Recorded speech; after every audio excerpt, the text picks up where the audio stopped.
আল্লাহ রাব্বুল আলামিন নামাজের গুরুত্ব দিয়েছেন, নামাজের দাম দিয়েছেন। কিভাবে নামাজের দাম দিয়েছেন? আল্লাহ রাব্বুল আলামিন অন্যান্য বিধানের বেলায় জিবরাইল আমিনের মাধ্যমে নাজিল করেছেন, কিন্তু নামাজের বেলায় আল্লাহ স্বয়ং রাসূলকে আসমানে উঠিয়ে নিয়ে কুদরতি হাত দ্বারা নামাজ দিয়েছেন। আল্লাহ রাব্বুল আলামিন পবিত্র কোরআন শরীফের মধ্যে প্রায় ৮২ বার নামাজের কথা উল্লেখ করেছেন, পরোক্ষভাবে ৭০০ বার নামাজের কথা বলেছেন। আল্লাহ নামাজের গুরুত্ব দিয়েছেন, দাম দিয়েছেন, যা বুঝাই দিয়েছেন নামাজের দাম সবচেয়ে বেশি।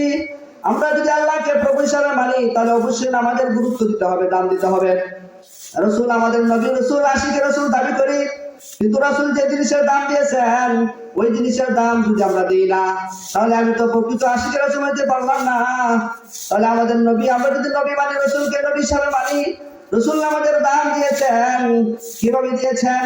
হাদিসের মধ্যে আছে, ইদা হাজারু আমরুল বাদারা ইলা সালাহ, রাসূল করিম সাল্লাল্লাহু আলাইহি ওয়াসাল্লাম যখন পেরেশানি পড়তেন নামাজের মাধ্যমে সমাধান করতেন।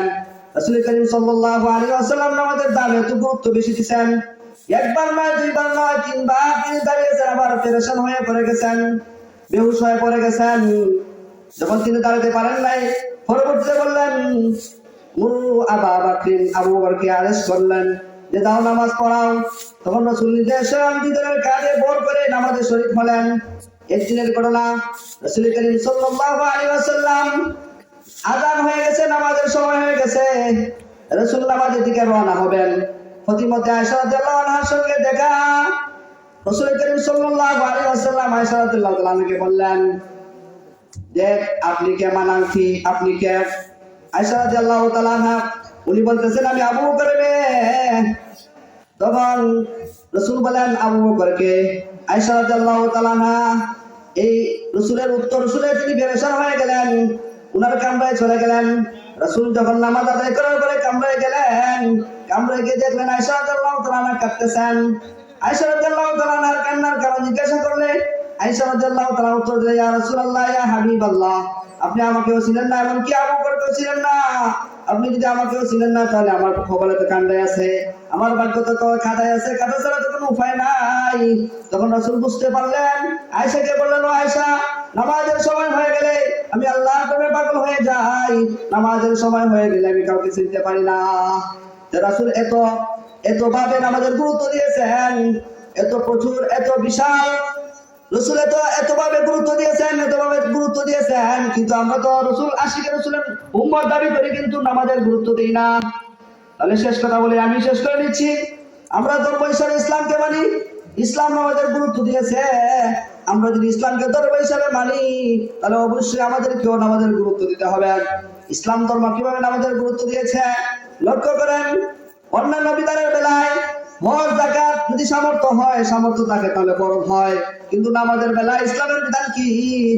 এখন যদি আমি নামাজ পড়তে হয়, ওযু করার প্রয়োজন হয়, যদি পানি না থাকে তাহলে আমি কিয়াসে বলে যুক্তি বলে নামাজ না পড়ার কথা, কিন্তু না, ইসলাম বলে যদি পানি না পাও তায়াম্মুম করতে হবে, তায়াম্মুম করে নামাজ পড়তে হবে।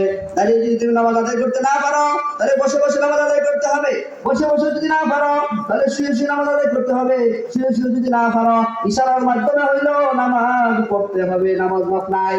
তাহলে ইসলাম ধর্ম এত গুরুত্ব দিয়েছে নামাজের, আমরা যদি ধর্ম হিসাবে ইসলামকে মানি তাহলে অবশ্যই আমাদেরকে ইসলাম ধর্ম মানতে হবে, গুরুত্ব দিতে হবে। ইসলাম ধর্ম যে জিনিসের দাম দিয়েছে, গুরুত্ব দিয়েছে, অবশ্যই আমাদেরকেও নামাজের গুরুত্ব দিতে হবে। তাহলে আল্লাহ তাআলা যেন আমাদেরকে নামাজের গুরুত্ব দিয়ে আল্লাহর প্রিয় হওয়ার এবং রাসূলের উম্মত হওয়ার এবং ইসলাম ধর্মের অনুসারী হওয়ার তৌফিক দান করুন, আমিন। আমরা এখনো যারা এদিক সেদিক ঘোরাফেরা করছি অতি তাড়াতাড়ি আমরা মাহফিলে চলে আসি। আমাদের মধ্যে উপস্থিত হয়ে গেছেন আন্তর্জাতিক খ্যাতি সম্পন্ন মুফাসসিরে কোরআন, কুকিল কণ্ঠের অধিকারী, বাহুবলের কৃতি সন্তান হযরত মাওলানা আব্দুল নূর সাহেব বাহুবলী হুজুর।